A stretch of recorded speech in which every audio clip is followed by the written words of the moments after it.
சமையல்.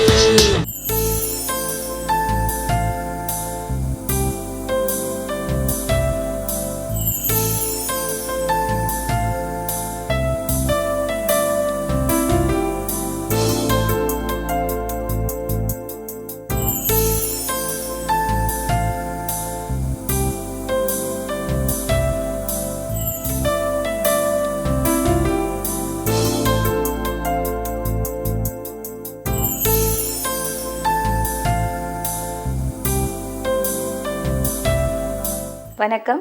இந்த வாரம் ஆரோக்கிய சமையலில் நான் உங்களுக்கு செஞ்சு காட்ட போகிறது வெங்காயத்தாள் சட்னி. வெங்காயத்தாளில் வந்து அளவுக்கு அதிகமாக இரும்பு சத்தும் கால்சியம் சத்தும் இருக்குது. ஆனால் அதை நம்ம நிறைய பேர் வந்து வெறும் ஃப்ரைட் ரைஸுக்கு கொஞ்சம் கூட போடுறதுக்கு மட்டும்தான் யூஸ் பண்ணுறோம். அதை வச்சு எப்படி வந்து அந்த அளவுக்கு யூஸ் பண்ணால் உங்களுக்கு பத்தாதுங்கிறதால வெங்காயத்தாளை முழுசாக நம்ம வந்து யூஸ் பண்ணோன்னா இந்த மாதிரி சட்னி பண்ணி சாப்பிட்லாம். எப்படி சட்னி பண்ணுறதுன்னு பார்க்கலாம்.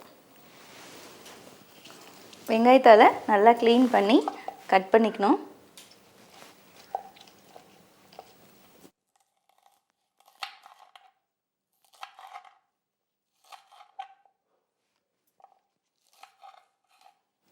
இதில் இருக்க இந்த வெங்காயம், இந்த ஸ்டாக்கு எல்லாத்தையுமே சேர்த்து சட்னி பண்ணலாம்.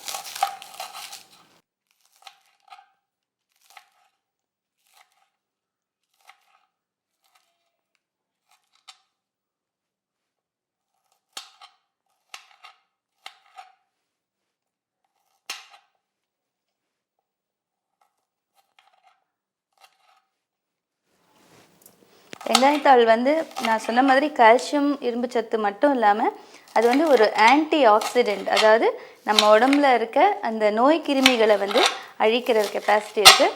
அதனால் வந்து வாரத்தில் ஒரு 2 நாளாவது வெங்காயத்தாள் வந்து நீங்கள் சேர்க்கணும். எப்போவுமே வந்து நம்ம சமைச்சு ஒரு வெஜிடபிளை யூஸ் பண்ணோன்னா அதில் இருக்க முழு சத்தம் நமக்கு கிடைக்கிறதில்ல. அதனால் வந்து பச்சையாக அதை யூஸ் பண்ணோன்னா அதில் வந்து உங்களுக்கு முழு சத்தம் கிடைக்கும். இந்த மாதிரி சட்னி பண்ணி நீங்கள் சப்பாத்தி, ப்ரெட்டுக்கெலாம் இதை வந்து யூஸ் பண்ணலாம். அது கூட வந்து கொத்தமல்லி யூஸ் பண்ணுறேன் நான். கொத்தமல்லியும் நல்லா க்ளீன் பண்ணிவிட்டு பொடியை நறுக்கிக்கோங்க.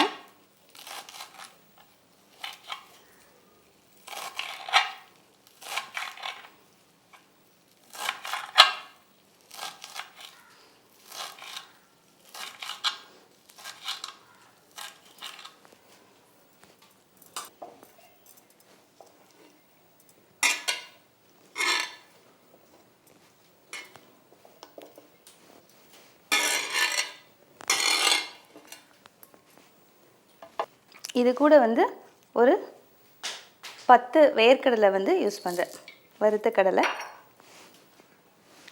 கொஞ்சம் ஜீரகம், ஒரு ஸ்பூன் ஜீரகம் யூஸ் பண்ணலாம். இஞ்சி ஒரு 3 பல்லு பூண்டு, காரத்துக்கு வந்து ஒரே ஒரு பச்சை மிளகாய். இந்த சட்னிக்கு தேவையான அளவு உப்பு, கல்லுப்பு. நம்ம வழக்கமாக வந்து சட்னிக்கு புளி வைப்போம். புளிக்கு பதில் இதுக்கு வந்து எலுமிச்சம்பழம் ஜூஸ் ஊற்றுறேன் நான். ஒரு அரை மூடி எலுமிச்சம்பழம் ஜூஸ் யூஸ் பண்ணலாம்.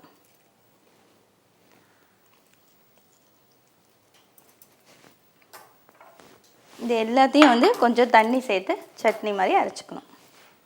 கொஞ்சமாக தண்ணி ஆட் பண்ணிக்கலாம்.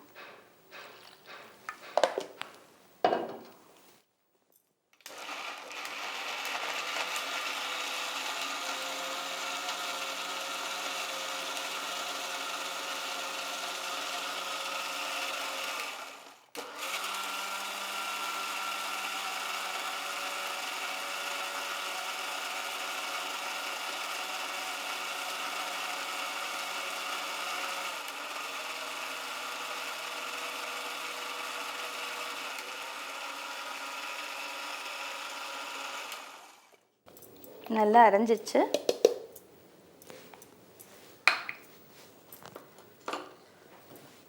இது வந்து தாளிக்க வேண்டிய அவசியம் கிடையாது. இது வந்து முக்கியமாக வந்து இப்போ டயட் பண்ணுறவங்கன்னா நீங்கள் வந்து இதை வந்து சாண்ட்விச்சுக்கு, ப்ரெட்டுக்கு வந்து யூஸ் பண்ணிக்கலாம். ப்ளஸ் சப்பாத்திக்கு தொட்டுக்கலாம். மற்ற பசங்களுக்கெலாம் கொடுக்கணுன்னா நீங்கள் வந்து இட்லி, தோசைக்கெலாம் வந்து இதை யூஸ் பண்ணிக்கலாம்.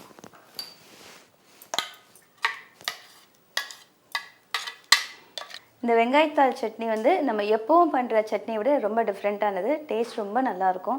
நீங்களும் உங்கள் வீட்டில் ட்ரை பண்ணி பாருங்கள். பசங்களுக்கு கூட நல்லாயிருக்கும். அவங்க லைக் பண்ணி சாப்பிடுவாங்க. ஏன்னா வந்து கலர் வந்து ரொம்ப அட்ராக்டிவாக இருக்குது. அவங்களுக்கு விருப்பப்பட்டால் நீங்கள் கொஞ்சம் கடுகு ஜீரகம் தாளித்து கூட கொடுக்கலாம்.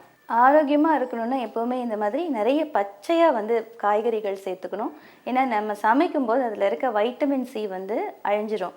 அதனால் சமைக்காமல் இந்த மாதிரி முக்கியமாக இந்த க்ரீனாக இருக்க இந்த கீரை வகைகள், புதினா, கொத்தமல்லி, கருவேப்பிலை, வெங்காயத்தாள் இதெல்லாம் வந்து நிறைய வந்து சேர்த்துக்கணும். ஆனால் முக்கால்வாசி வந்து பச்சையாக சேர்த்துக்கிறது நல்லது. அப்போ வந்து அதில் இருக்க நியூட்ரியன்ஸ் எதுவுமே உங்களுக்கு வீணாகாமல் கிடைக்கும். அதனால் வந்து நீங்களும் வந்து உங்கள் வீட்டில் இந்த ஆரோக்கியமான டிஃப்ரெண்ட்டான வெங்காயத்தாள் சட்னியை ட்ரை பண்ணி பாருங்கள். கண்டிப்பாக நல்லாயிருக்கும்.